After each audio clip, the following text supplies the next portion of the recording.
So hey guys, welcome back to Shalini academics. मेरा नाम है शालिनी वर्मा और आज मैं आप सभी के साथ डिस्कस करने जा रही हूँ क्लास 12 चैप्टर नंबर 5 जिसका नाम है children and women in sports. तो हम इस चैप्टर में बात करेंगे कि औरतों और बच्चों की क्या भूमिका है स्पोर्ट्स में। तो चलिए देख लेते हैं। कॉन्सेप्ट ऑफ पोस्चर के बारे में समझना बहुत आसान है। आप इस समय मेरी वीडियो देख रहे होंगे और अभी भी आप किसी ना किसी पोजीशन में बैठे होंगे। तो जो कांस्टेंट पोजीशन में हम बैठते हैं या लेटते हैं उसी को हम क्या बोलते हैं? पोस्चर बोलते हैं। तो क्लियरली यहाँ पर बोल रखा है कि हर एक इंडिविजुअल जो है वो कुछ पोजीशन होल्ड करता है। सोते समय, रेस्ट करते समय उस पोजीशन को ही हम पोस्चर बोलते हैं।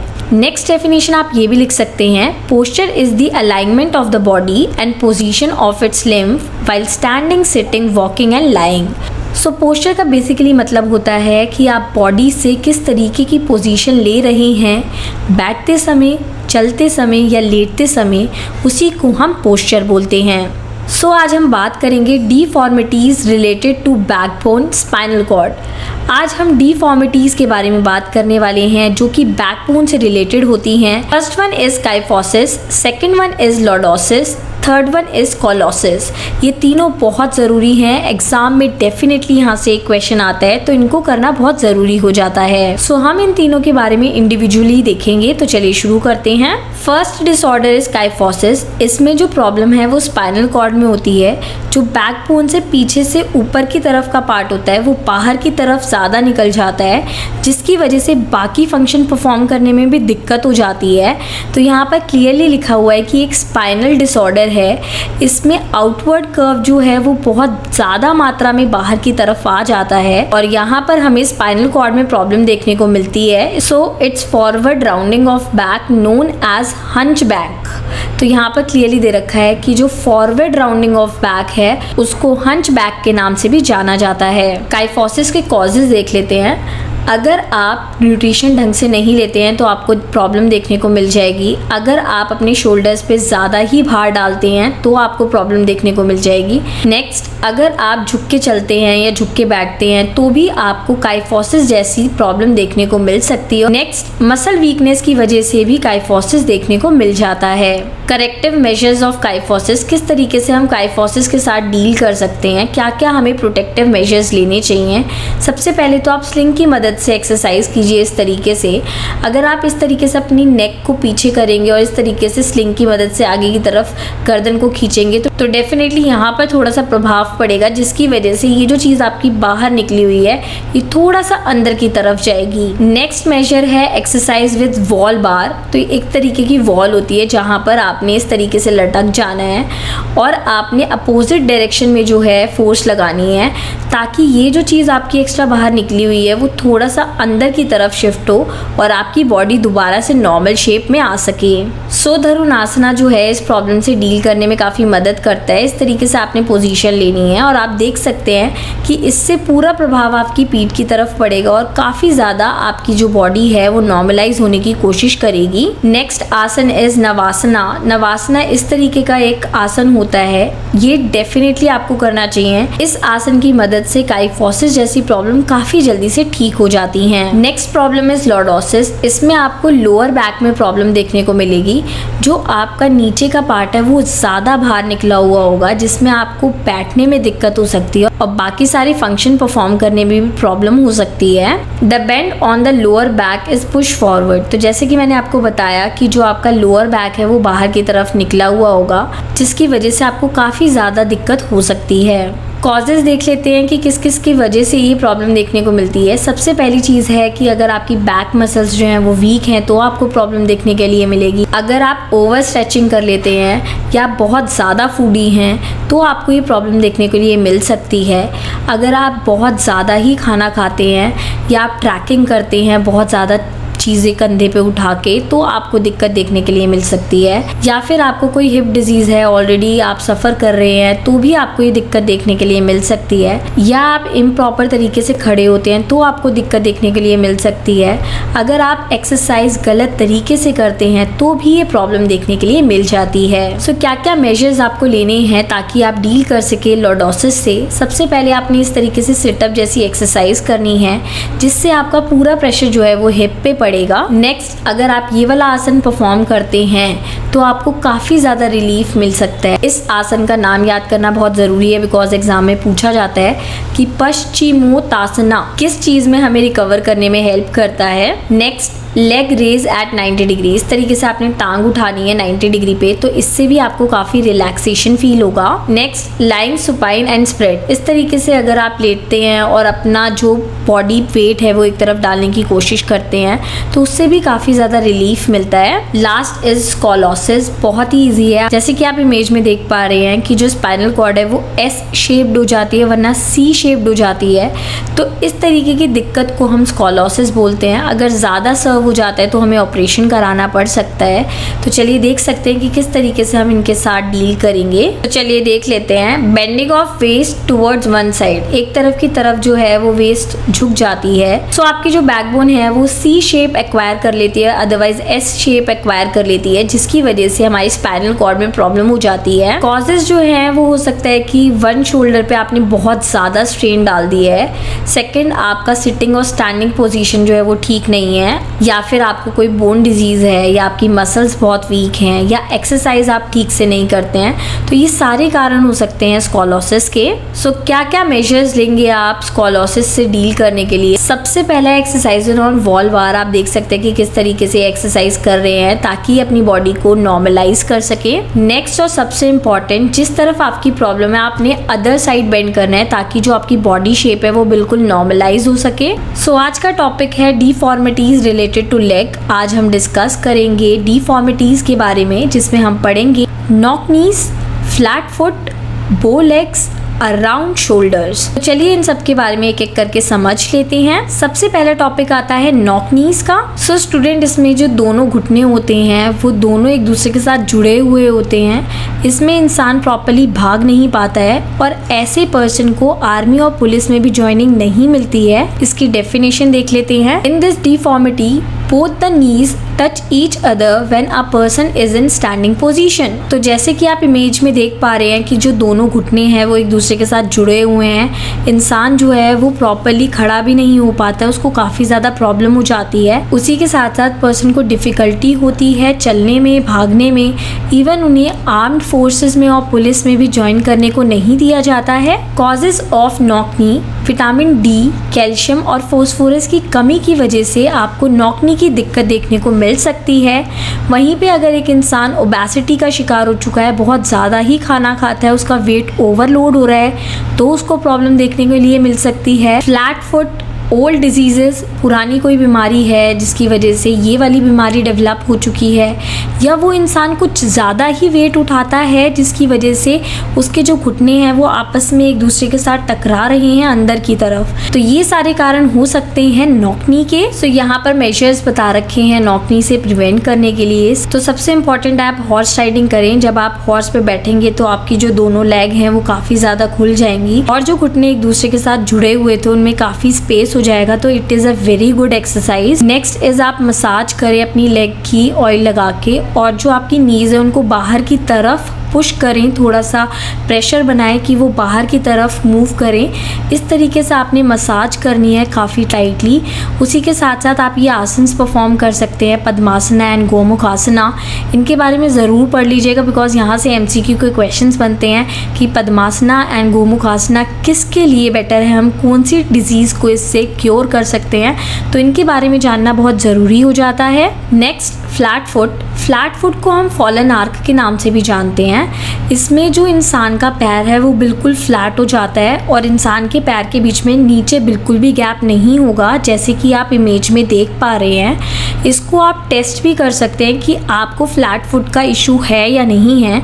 आपने करना क्या है, आपने पानी में अपना पैर डालना है और उसका जो प्रिंट है आपने नीचे ज़मीन पे छापना है, जिससे आप अपने पैर की शेप को देख सकें। सो अगर आपका पैर जो है उसकी शेप, उसकी प्रिंटिंग जो है वो इस तरीके से हो रही है तो आपको फ्लैट फुट नहीं है, लेकिन बिल्कुल स्ट्रेट आपका पैर पूरा पंजा आ रहा है, तो डेफिनेटली आपको फ्लैट फुट का इशू देखने को मिल जाएगा। तो यहाँ पर आप देख सकते हैं the natural curve does not exist in the centre of the sole. So यहाँ पर क्लियरली दे रखा है कि जो पैर के बीच में एक कर्व होता है वो देखने को नहीं मिलेगा आपको। सो टेस्टिंग का मैंने आपको बता दिया है, आप चाहें तो यहाँ से पढ़ सकते हैं और पेपर में भी लिख सकते हैं। चलिए कॉजेज़ देख लेते हैं। कॉजेज़ हेरिडिटी भी हो सकता है कि हमें अपने पेरेंट्स से या एंसेस्टर से ये चीज़ मिली है कि हमारे जो पैर हैं वो बिल्कुल फ्लैट हैं। उसी के साथ साथ अगर आप इम्प्रॉपर पोस्चर बनाते हैं, बिल्कुल आप काफ़ी हैवी वेट जो है अपने ऊपर लोड करके रखते हैं, जिससे सारा जो वज़न है वो आपके पैरों पे पड़ता है और आपके जो पैर हैं वो बिल्कुल फ्लैट होते जा रहे हैं, तो ये भी एक प्रॉब्लम हो सकती है। अगेन ओबेसिटी, आप ओवरलोड हो चुके हैं, आपका वज़न ही इतना भारी हो गया कि सारा वज़न जो है वो आपके पैरों पे पड़ता है, जिसकी वजह से फ्लैट फुट का इशू आपको देखने को मिल रहा है। या आपने कुछ ऐसे जूते ले लिए हैं जो कि आपको इस तरीके की प्रॉब्लम देके जा रहे हैं, तो आपने शूज़ और स्लीपर सिलेक्शन काफ़ी अच्छे से करना चाहिए, जिससे आपको कोई भी दिक्कत ना हो। और हो सके तो आप हील्स वगैरह भी अवॉइड करें। हो सकता है आपको कुछ चोट लग गई हो, आपका एक्सीडेंट हो गया हो, जिसकी वजह से आपको फ्लैट फुट का इशू देखने को मिल रहा हो। तो ये सारे कॉजेज़ हैं आपके फ्लैट फुट के। Corrective measures for flat foot, तो क्या क्या मेजर लेना है? आपने जो है रस्सी कूदनी है, नेक्स्ट आपने हील पे चलना है, आपने टोज पे चलना है। उसी के साथ साथ to sit with raised heel, आपने इस तरीके से बैठना है जिससे आपको दिक्कत ना हो। आपने अपना पैर उठाने की कोशिश करनी है, ज़मीन से लगा के नहीं रखना है, ठीक है। नेक्स्ट आपको क्लियरली बता रखा है कि आप माचिस की तिल्ली या पत्थर को अपने टोज से उठाने की कोशिश करें। उसी के साथ साथ जो आपका टावल होता है उसको भी पैर से उठाने की कोशिश करें। तो जब कोई पर्सन इस तरीके से करेगा, अपने पैर से चीज़ें उठाएगा, तो उसकी पैर की एक्सरसाइज भी हो जाएगी, प्लस जो फ्लैट फुट का इशू है वो धीरे धीरे करके कम होने लग जाएगा। नेक्स्ट बो लेग।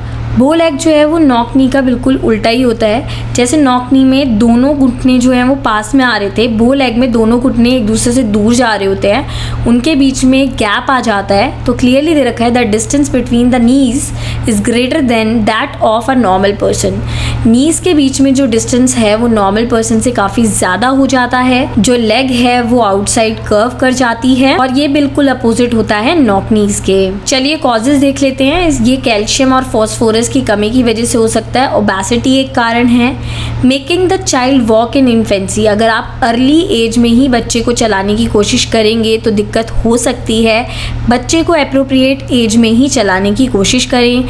या deficiency of vitamin D, vitamin D की कमी से भी आपको ये दिक्कत देखने को मिल सकती है। सो क्या क्या करेक्टिव मेजर्स हैं बो लेग के लिए वो देख लेते हैं। आपने ऐसा खाना खाना है जिसमें विटामिन डी ज़्यादा से ज़्यादा मिले, कैल्शियम मिले और फॉस्फोरस भी मिले। आप मसाज दे सकते हैं, जो आपकी नीज है उन्हें आप अंदर की तरफ पुश कर सकते हैं। उसी के साथ आपने अपने वॉकिंग स्टाइल में भी थोड़ा चेंज लाना पड़ेगा। एंड आप ये दोनों आसन परफॉर्म कर सकते हैं, गारुदासना एंड अर्धा चक्रासना। ये दोनों ही आसन आपकी काफ़ी ज़्यादा मदद करेंगे बो लेग के इशू से related. Next topic around shoulder. इसमें जो इंसान होता है उसका जो शोल्डर होता है वो थोड़ा सा बाहर की तरफ निकल जाता है, जिसकी वजह से वो नॉर्मल पर्सन से काफ़ी ज़्यादा अलग लगता है। शोल्डर्स बेंड फॉरवर्ड, जैसे कि आप इमेज में देख पा रहे होंगे कि किस तरीके से एक पर्सन का जो ये ऊपर का पार्ट है वो बाहर की तरफ निकल चुका है एंड ये राउंड शेप में आ चुके हैं शोल्डर्स। कॉजेज देख लेते हैं एक बार। अगर एक इंसान झुक के बैठता है और कॉन्टिन्यूशन में ऐसे बैठ रहा है तो उसे प्रॉब्लम देखने को मिल सकती है। प्लस उसका जो फर्नीचर है अगर वो ठीक नहीं है तो दिक्कत देखने को मिल सकती है। उसी के साथ साथ अगर वो इम्प्रॉपर एक्सरसाइज करता है तो इशू हो सकता है।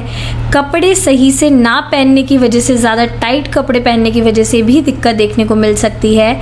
और उसी के साथ साथ अगर कोई इंसान झुक के चलता है, उसने अपनी हैबिट बनाई हुई है, तो भी ऐसी प्रॉब्लम उसे देखने को मिल जाएगी। तो क्या क्या तरीके हैं जिससे हम इससे रिकवर कर सकते हैं, क्या क्या मेजर्स हमें लेने चाहिए? तो सबसे इम्पॉर्टेंट ये है कि आप अपनी सिटिंग चेयर को चेंज कर लो अगर आपको वो प्रॉब्लम कर रही है। उसी के साथ साथ आपने एक्सरसाइजेस करनी चाहिए जो आपको राउंड शोल्डर जैसी प्रॉब्लम्स के साथ डील करने में हेल्प करें। आपने अपने शोल्डर्स जो हैं वो क्लॉकवाइज और एंटी क्लॉकवाइज घुमाने हैं ताकि आपको काफ़ी ज़्यादा आराम मिले। आप एक आसन भी परफॉर्म कर सकते हैं, धनुरासना, जो कि काफ़ी मदद करता है राउंड शोल्डर जैसी बीमारियों में। So next point is same कि आपने एक्सरसाइज करनी है शोल्डर से रिलेटेड, जिसमें आपको काफ़ी ज़्यादा मदद मिलेगी राउंड शोल्डर जैसी बीमारियों के साथ डील करने में। तो हमारा टॉपिक है स्पेशल कंसिडरेशन, जिसमें हम डिस्कस करने वाले हैं मेनार्की एंड मेंस्ट्रुअल डिसफंक्शंस के बारे में। तो चलिए देख लेते हैं हम क्या क्या डिस्कस करेंगे। सबसे पहला टॉपिक है menarche, second topic is menstrual cycle, third topic is menstrual disorder, fourth is menstrual irregularity, fifth one is participation in sports and menstrual period. First topic menarche. इसमें ये बताया गया है कि जब एडोलेसेंस पीरियड चल रहा होता है तो लड़कियां काफ़ी सारे चेंजेस को एक्सपीरियंस करती हैं, जिसमें से एक पीरियड होता है मेंस्ट्रुएशन पीरियड, जिसमें जो गर्ल्स हैं उनकी मेंस्ट्रुएशन साइकिल शुरू हो जाती है। जनरली ये पाया गया है कि menstruation cycle environment to environment, country to country vary करता है। जो इंडिया का मेंस्ट्रुएशन साइकिल है वो 12 से 16 साल के बीच में देखने को मिल जाता है। सो इसमें बेसिकली होता क्या है, मेंस्ट्रुअल ब्लीडिंग स्टार्ट हो जाती है और इसी पीरियड को हम मेनार्की बोलते हैं। सो ये जो पीरियड है वो डिपेंड करता है लाइफस्टाइल पे और जेनेटिक कंडीशन पे, आपका एनवायरनमेंट कैसा है, आपकी हेरिडिटी कैसी है, इन दो चीजों पे डिपेंड करता है। इसी के साथ साथ सेकेंडरी चेंजेस भी देखने को मिल जाते हैं। सो मेनार्की बेसिकली ये है जब एक मेंस्ट्रुएशन साइकिल बिगिन हो जाती है लड़कियों में। जनरली इंडिया में 12 से 16 साल के बीच में ये देखने को मिलता है। ये जो डिपेंड करता है वो लाइफस्टाइल और जेनेटिक फैक्टर पे डिपेंड करता है। इसी को हम मेनार्की बोलते हैं। प्राइमरी चेंजेस के बाद इंसानों में सेकेंडरी चेंजेस भी देखने को मिल जाती हैं, such as reproductive organ growth and breast enlargement. So अब हम बात करेंगे मेंस्ट्रुअल साइकिल के बारे में। The monthly process of bleeding through vagina. So basically monthly process होता है ये, इसमें ब्लीडिंग होती है वजाइना से और इसी को हम बोलते हैं menstrual cycle. Next topic is menstrual disorder. तो जब पीरियड्स में इरेगुलरिटी देखने को मिलती है उसी को हम मेंस्ट्रुअल डिसऑर्डर बोलते हैं, विच मीन्स जब पीरियड टाइम टू टाइम नहीं आ रही हैं, स्किपिंग हो रही है 1 मंथ 2 मंथ 3 मंथ की, उसके बाद आ रहे हैं, या जो कॉन्टिन्यूशन का टाइम होता है 2 to 5 डेज उससे ज़्यादा ही ब्लीडिंग हो रही है, तो ये जो पीरियड होता है इसको हम बोलते हैं मेंस्ट्रुअल डिसऑर्डर। तो इस टाइम पे मैं आपको सजेस्ट करूँगी कि आपको डॉक्टर से डेफिनेटली कंसल्ट करना चाहिए। सो यहाँ पर मेंस्ट्रुअल डिसऑर्डर के कुछ टाइप्स बता रखे हैं, जैसे एब्सेंस ऑफ पीरियड, या क्रैम्प्स हो जाते हैं, या काफ़ी लंबे समय तक पीरियड्स नहीं आते हैं, या काफ़ी लंबे समय तक पीरियड्स हो जाते हैं, या पीरियड्स में डिले देखने को मिलता है। ये सारे फैक्टर्स जो हैं वो डायरेक्टली रिलेट करते हैं मेंस्ट्रुअल डिसऑर्डर से। मेंस्ट्रुअल इरेगुलरिटी, इसमें ये क्लियरली बता रखा है 21 से 35 दिन तक जो है ये गैप रहता है 1 पीरियड साइकिल से लेके 2nd पीरियड तक। 2 से 5 दिन तक के लिए जो है ये साइकिल चलती है। उसके बाद क्लियरली बता रखा है कि अगर आपके जो मंथली पीरियड हैं वो 21 से 35 दिन में नहीं होते तो यानी कि आप मेंस्ट्रुअल डिसफंक्शन का शिकार हो चुके हैं। आपको डायरेक्टली कांटेक्ट करना चाहिए अपने डॉक्टर के साथ, उनके साथ कंसल्ट करना चाहिए। हो सकता है कि आपकी प्रॉपर डाइट ना होने की वजह से या कोई और भी फैक्टर हो सकता है जिसकी वजह से आपकी जो साइकिल है वो डिस्टर्ब हो चुकी है। Participation in sports and menstrual period, यहाँ पर क्लियरली बताया गया है कि कुछ लोग ये सोचते थे कि गर्ल्स जो हैं वो प्रॉपर्ली स्पोर्ट्स में परफॉर्म नहीं कर पाएंगी या उनकी पीरियड साइकिल में डिस्टर्बेंस हो जाएगी अगर वो स्पोर्ट्स में परफॉर्म करेंगी, तो इसलिए उन्हें परफॉर्म नहीं करना चाहिए। लेकिन सर्वे के बाद ये जानने को मिला है कि अगर एक लड़की स्पोर्ट्स में पार्टिसिपेट करती है तो उसकी जितनी भी प्रॉब्लम है रिलेटेड टू मेंस्ट्रुएशन साइकिल वो दूर हो जाती हैं, वो रिकवर करने लग जाती है, वो काफ़ी बेटर हो जाती है। सो यहाँ पर क्लियरली लिखा हुआ है कि रेगुलर पार्टिसिपेशन से आपकी जो पेन रिकवरी है वो तेज़ी से होने लगती है और मेंस्ट्रुएशन पीरियड साइकिल जो है वो काफ़ी बेटर हो जाती है। सो आज हम बात करेंगे फीमेल एथलीट ट्रायड के बारे में। It is a symptom of a group of health disorder. It includes problems related to osteoporosis, amenorrhoea, anorexia. So basically female athlete triad जो होता है इसमें 3 डिसऑर्डर एक साथ हो जाते हैं और ये तीनों ही डिसऑर्डर एक हेल्थ डिसऑर्डर है। हम इन तीनों डिसऑर्डर के बारे में काफ़ी डिटेल में समझेंगे। ऑस्टियोपोरोसिस और वीकनेस ऑफ बोन। ऑस्टियोपोरोसिस एक बोन रिलेटेड डिसऑर्डर है जिसमें हड्डियां जो है वो वीक होना शुरू कर देती हैं, या फिर हम बोल सकते हैं कि जो हड्डियां हैं वो पोरस होना शुरू हो जाती हैं, विच मीन्स अंदर से हड्डियां खोखली होनी शुरू हो जाती हैं। ये प्रॉब्लम जनरली महिलाओं में देखने को मिलती है और वो महिलाएं जिनकी मीनोपॉज स्टेज स्टार्ट हो चुकी है जिसमें एस्ट्रोजन हार्मोन जो है वो प्रोड्यूस नहीं होता है, उन महिलाओं में ये प्रॉब्लम देखने को मिलती है। उसी के साथ साथ काफ़ी कम एज की महिलाओं को भी ये प्रॉब्लम हो सकती है अगर उनकी बॉडी में एस्ट्रोजन प्रॉपर मात्रा में रिलीज नहीं होता है। तो इन सिंपल टर्म्स ये एक बोन डिसऑर्डर है जिसमें हड्डियाँ जो हैं वो वीक होना शुरू हो जाती हैं, हड्डियों में वैसी जान नहीं रहती है जैसी होनी चाहिए। उसी के साथ साथ हड्डियाँ जो हैं वो पोरस होना शुरू हो जाती हैं। आप BMD test can be determine this problem. So एक BMD टेस्ट होता है जिसके थ्रू हम इस प्रॉब्लम को डिटेक्ट कर सकते हैं। चलिए कॉजेज देख लेते हैं। जेनेटिक, जन्मजात भी प्रॉब्लम देखने को मिल जाती है। प्रोटीन की कमी की वजह से भी ये प्रॉब्लम हो सकती है। अगर हम एक्सरसाइज नहीं करते हैं तो ये प्रॉब्लम हो सकती है। विटामिन डी और कैल्शियम की कमी से ये प्रॉब्लम हो सकती है। डायबिटीज़ या थायराइड की वजह से भी ये प्रॉब्लम हो सकती है। Consuming too much soft drinks, अगर कोई इंसान बहुत ज़्यादा सॉफ्ट ड्रिंक्स पीता है तो उसको भी ये प्रॉब्लम हो सकती है। नेक्स्ट, एमोनरिया, ये एक डिसऑर्डर है जिसमें वुमेन की मेंस्ट्रुएशन पीरियड साइकिल जो है वो डिस्टर्ब हो जाती है। सो बेसिकली इसमें मेंस्ट्रुएशन पीरियड साइकिल या तो स्टार्ट ही नहीं होती है या फिर अगर स्टार्ट हो गई है तो काफ़ी टाइम गैप के बाद जो है वो नेक्स्ट साइकिल कंटिन्यू होती है। फॉर एग्जांपल एक साइकिल जो है वो इस मंथ आई है, उसी के साथ साथ नेक्स्ट मंथ और थर्ड मंथ भी साइकिल नहीं आती है, विच मीन्स 90 डेज़ का गैप हो जाता है और फिर साइकिल आ रही है। तो कॉन्टिन्यूएशन में साइकिल का ना आना भी इस डिसऑर्डर को इंडिकेट करता है। चलिए कॉजेज देख लेते हैं। बहुत ज़्यादा मात्रा में एक्सरसाइज करने से ये प्रॉब्लम हो सकती है। हार्मोनल चेंजेस की वजह से भी ये प्रॉब्लम हो सकती है। अगर कोई इंसान प्रॉपर मात्रा में कैलोरीज नहीं ले रहा है तो उसके अंदर भी ये प्रॉब्लम देखने को मिल जाती है। साइकोलॉजिकल इफेक्ट भी इसका एक कारण है। Next, eating disorder. Eating disorder जो है वो खाने से रिलेटेड एक समस्या है जिसमें एक औरत को ये डर लगता है कि उसका वेट गेन होता जा रहा है और वो बहुत ज़्यादा एक्सरसाइज करती है। अगर उसने बहुत ज़्यादा खाना खा लिया है तो वो वॉमिटिंग करके उस खाने को निकालने की कोशिश करती है और इस तरीके के डिसऑर्डर को हम ईटिंग डिसऑर्डर बोलते हैं। चलिए सिम्टम्स देख लेते हैं। इसमें जो वुमेन्स हैं अपने स्ट्रक्चर और बॉडी साइज़ को लेके काफ़ी ज़्यादा चिंतित रहती हैं। उनको हमेशा डर लगा रहता है कि उनका वेट गेन ना हो जाए। वो मेडिसिन, हर्बल प्रोडक्ट का इस्तेमाल करती हैं अपने वज़न को घटाने के लिए।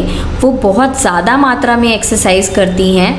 Eating too much at one time, वो एक समय में बहुत ज़्यादा खाना खा लेती हैं। कभी तो वो बहुत ज़्यादा टाइम तक डाइटिंग करती हैं और कभी तो वो बहुत ज़्यादा ही खाना खा लेती हैं। सो बेसिकली ईटिंग डिसऑर्डर के दो टाइप होते हैं, एनोरेक्सिया नर्वोसा, बुलिमिया नर्वोसा। तो चलिए इनके बारे में देख लेते हैं। तो बेसिकली इसमें जो लेडी होती है उन्हें डर लगा रहता है वेट गेन का और उनकी इच्छा होती है कि वो हमेशा पतली ही रहें। उसके नतीजे में वो खाना खाना बिल्कुल कम कर देती हैं। वहीं पे बुलिमिया नर्वोसा में जो लेडी हैं वो खाना खा तो लेती हैं लेकिन उसके बाद वो वॉमिटिंग करके अपने खाने को बाहर निकालने की कोशिश करती हैं।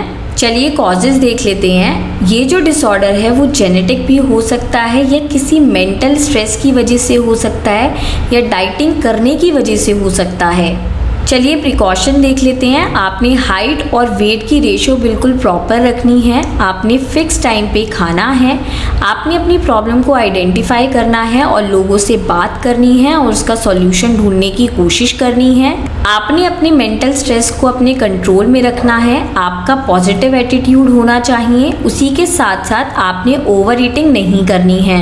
चलिए ट्रीटमेंट की बात कर लेते हैं। तो आप साइकोथेरेपी ले सकते हैं। इसमें आप बात कर सकते हैं और अपनी फीलिंग को शेयर कर सकते हैं अपने डॉक्टर्स के साथ। कॉग्निटिव बिहेवियरल थेरेपी, सो कॉग्निटिव वर्ड जो है वो मेंटल हेल्थ से रिलेटेड होता है। इस थेरेपी का एम अपनी मेंटल हेल्थ को इम्प्रूव करना होता है। सो आप अपनी फीलिंग्स को अपने फ्रेंड या अपने रिलेटिव्स के साथ शेयर कर सकते हैं जिस पे आप ट्रस्ट करते हैं और अपनी हेल्थ को इम्प्रूव कर सकते हैं। सो स्टूडेंट, इसी के साथ ही चैप्टर हो जाता है फिनिश। आई होप आपको ये चैप्टर समझ आया है। अगर आपको फिर भी कोई डाउट होता है तो आप मुझे कमेंट बॉक्स में पूछ सकते हैं। इसी के साथ मैं आप सभी से रिक्वेस्ट करना चाहूँगी कि अगर आप मेरे चैनल पर नए हैं तो प्लीज़ मेरे चैनल को लाइक, शेयर, सब्सक्राइब करना ना भूलें। नीचे दिए गए बेल आइकन को भी प्रेस कर दें ताकि इस चैनल से जुड़ी हुई लेटेस्ट इन्फॉर्मेशन आपके पास पहुंचती रहे। So thank you guys.